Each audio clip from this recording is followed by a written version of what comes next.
घंटीधारी ऊंट। एक बार की बात है कि एक गांव में एक जुलाहा रहता था।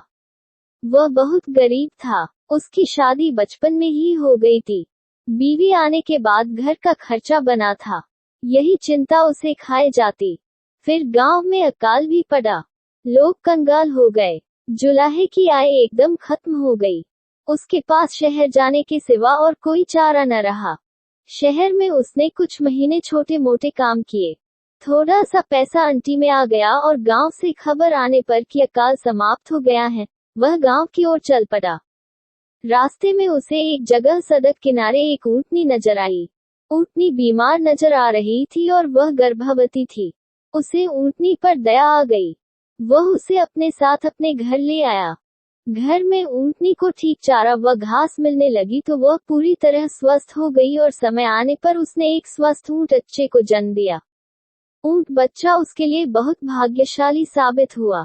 कुछ दिनों बाद ही एक कलाकार गांव के जीवन पर चित्र बनाने उसी गांव में आया।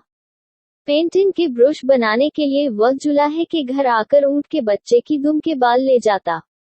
लगभग 2 सप्ताह गांव में रहने के बाद चित्र बनाकर कलाकार चला गया। इधर ऊंटनी खूब दूध देने लगी तो जुलाहा उसे बेचने लगा।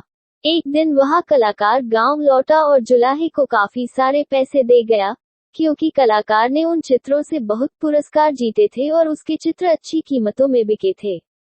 जुलाहा उस ऊंट बच्चे को अपना भाग्य का सितारा मानने लगा। कलाकार से मिली राशि के कुछ पैसों से उसने ऊंट के गले के लिए सुंदर सी घंटी खरीदी और पहना दी। इस प्रकार जुलाहे के दिन फिर गए। वह अपनी दुल्हन को भी एक दिन गौना करके ले आया।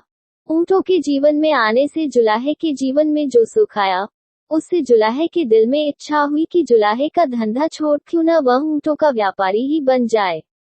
उसकी पत्नी भी उससे पूरी तरह सहमत हुई। अब तक वह भी गर्भवती हो गई थी और अपने सुख के लिए ऊंटनी व ऊंट बच्चे की आभारी थी। जुलाहे ने कुछ ऊंट खरीद लिए। उसका ऊंटों का व्यापार चल निकला। अब उस जुलाहे के पास ऊंटों की एक बड़ी टोली हर समय रहती। उन्हें चरने के लिए दिन को छोड़ दिया जाता। ऊंट बच्चा जो अब जवान हो चुका था उनके साथ घंटी बजाता जाता। एक दिन घंटीधारी की तरह ही के एक युवा ऊंट ने उससे कहा, भैया, तुम हमसे दूर दूर क्यों रहते हो? घंटीधारी गर्व से बोला, वाह, तुम एक साधारण ऊंट हो। मैं घंटीधारी मालिक का दुलारा हूँ। मैं अपने से ओछे ऊंटों में शामिल होकर अपना मान नहीं खोना चाहता। उसी क्षेत्र में वन में एक शेर रहता था। शेर एक ऊंचे पत्थर पर चका ऊंटों को देखता रहता था। उसे एक ऊंट और ऊंटों से अलग थलग रहता नजर आया। जब शेर किसी जानवर के झुंड पर आक्रमण करता है तो किसी अलग थलग पड़े को ही चुनता है। घंटीधारी की आवाज के कारण ये काम भी सरल हो गया था। बिना आंखों देखे वह घंटी की आवाज पर घात लगा सकता था। दूसरे दिन जब ऊंटों का दल चरकर लौट रहा था तब घंटीधारी बाकी ऊंटों से 20 कदम पीछे चल रहा था। शेर तो घात लगाए बैठा ही था।